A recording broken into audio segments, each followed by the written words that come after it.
I'm going to begin today by asking a rhetorical question, and by that I mean we all kind of know the answer to this one, and that is I want you to think about your primary relationships, the closest relationships you've had, particularly those that have extended over a long period of time, and then ask, how many of those relationships do you have perfect harmony and perfect agreement?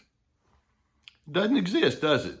There are times when you can have somebody that's of a strong kindred spirit and you feel like you have a lot of similarities, but there are just times when you're not going to think the same or have the exact priorities or interpretations or emotional responses. That's just part of relationship. One of the beauties of creation is that there's variety built into all sorts of dimensions of creation, including human nature. None of us think and act or respond or interpret the world in the exact same way. And that can be a good thing because it means that we can learn from each other, we can stretch one another, and we can prompt each other to think about life in different kinds of angles. At least that's the way healthy people think. Now, I want you to think about some of the engagements that you've had with the narcissist where your attempts to discuss or to come to terms with differences didn't go well. And it probably doesn't take a whole lot of imagination for you to get that because it happens so easily. Narcissists who have that real strong tendency towards control, they have this need to stay in the superior position. They don't empathize very well at all. When they have disagreements with you, it's not like, we're not thinking the same. I wonder what that means. They take very personal offense at it. They can be highly thin-skinned, and the slightest thing can set them off.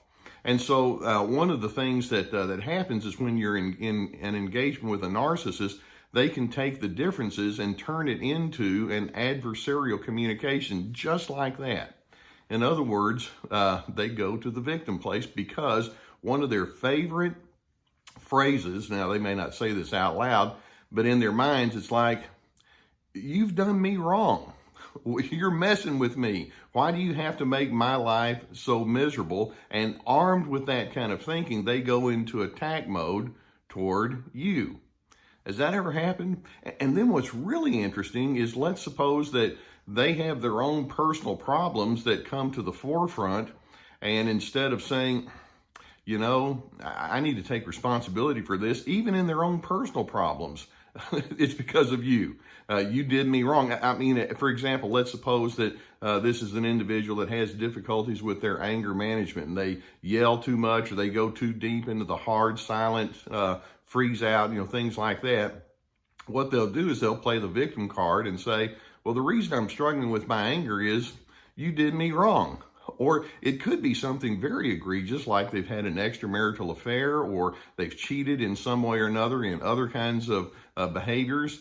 And they can come back and say, well, I know that I probably shouldn't have done that, and it wouldn't have happened had you not done me wrong. They're the victim as opposed to the perpetrator. Or even if they do admit, well, yeah, I did wrong, later on they'll do some revisionist history and say, but the reason is because I'm the victim of all you sorry human beings out there that make my life miserable. That's how they think. Or if they're lazy, or if they're irresponsible, it's like, well, the reason is because every time I try to engage with you, it doesn't go well, so they blame it on you. That's pretty exasperating, isn't it? Now, I want you to just think about some of the internal reactions that you can have towards them, and then let's think about how that plays right into the narcissist who has that victim's mentality. For example, have you ever felt like when you're engaging with that narcissistic individual, you're being required to wear the bad guy label? Why? Because the narcissist keeps saying, you're doing me wrong. Or have you ever felt like you've had to overly justify yourself? Why? Because the narcissist over there in their victim place says, you need to explain yourself because you're doing me wrong. Or have you ever felt like, I'm never going to please this person? Why? Because the narcissist says, you're constantly doing me wrong. Or have you ever felt like smooth relationships with that person just seems elusive? Why? Because you keep doing things wrong to me. That's what the narcissist thinks. Or do you ever just feel like the emotional bandwidth inside the relationship is constantly used up? Why? Because the narcissist keeps camping out on the fact that people out there do that person wrong. And there's this undertow of agitation.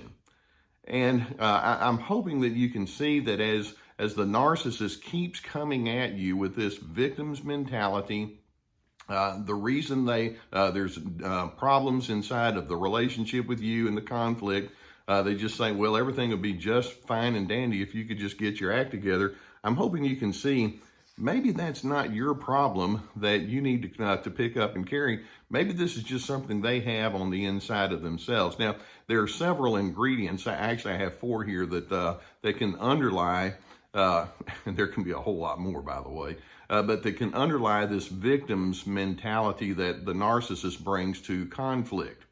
First, the narcissist tends to think in highly idealized terms. They've got this wonderful picture or notion in their minds about how life is supposed to unfold. In fact, the defining feature of narcissism is what I refer to as their alternate reality. There's this beauty, there's this wonder that life is supposed to live out towards me. And as a result of their idealism, whenever realism shows up, it's like, I can't handle this. But instead of saying, maybe I need to adjust my thinking, they go straight to that victim's mindset and they say, what is it about you people out there that are messing up my wonderful picture? You're doing me wrong. Or another primary ingredient that's exposed by this victim's mentality is their attitude of entitlement. That's another strong indicator of narcissism. It's like they're saying, you people out there owe me. And rather than thinking, each person has their own responsibility in life to make things go well, it's like, well, I'm doing things fine on my part. So if anything goes wrong, it's not because of me. It's you poor slobs out there who just don't do life right. Give me what I want. And so there's this demanding and this insistent nature then that they come at you with. And then a third underlying theme that's part of this victim's mentality, and they will never admit this, is their mood is highly dependent upon the people and circumstances in front of them. In other words, there's a real strong codependent nature. Basically, we all are going to feed off of one another to some extent, but in healthy relationships, you don't want to be so much of a reactor that you lose your ability to take your own healthy initiatives. Whereas the narcissist is so dependent upon people and events that it's like when it comes time for them to draw upon their own internal strength, there's nothing there. They don't have that inner strength. They're more or less saying, if my life is going to go well, it's going to be because you finally did the things right to make me feel better. That's classic codependency. And then a fourth theme that this victim's mentality shows is that narcissists tend to be much more comfortable, strangely enough, in the anger mode than in the understanding mode. Now, they may say, well, I'm not comfortable with my anger. In fact, I wouldn't have any anger if it weren't for you. That's the victim mentality. They can't just think, wait a minute, if you and I have a conflict, how can I learn? And tell me what's going on inside of you so that we can know each other better. They can't do that, and they find that to almost be a sissified way of living, if I can use that term. And they just go straight to anger and they stay with it. They park on their anger. And I'm hoping that what you can see is that they invite you into that anger. And then when you respond accordingly, then that just allows them to say, see, you're making my life miserable. They're constantly the victim. But anger is more comfortable for them than understanding.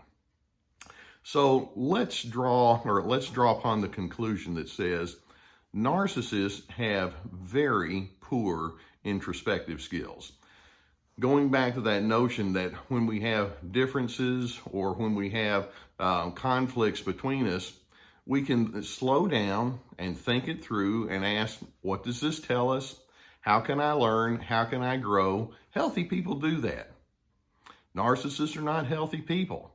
And so when the narcissist plays the victim card, and they try to make themselves into this woe is me kind of miserable person that is the victim of all sorts of bad things that come along in their life, don't pick up on your side of that equation.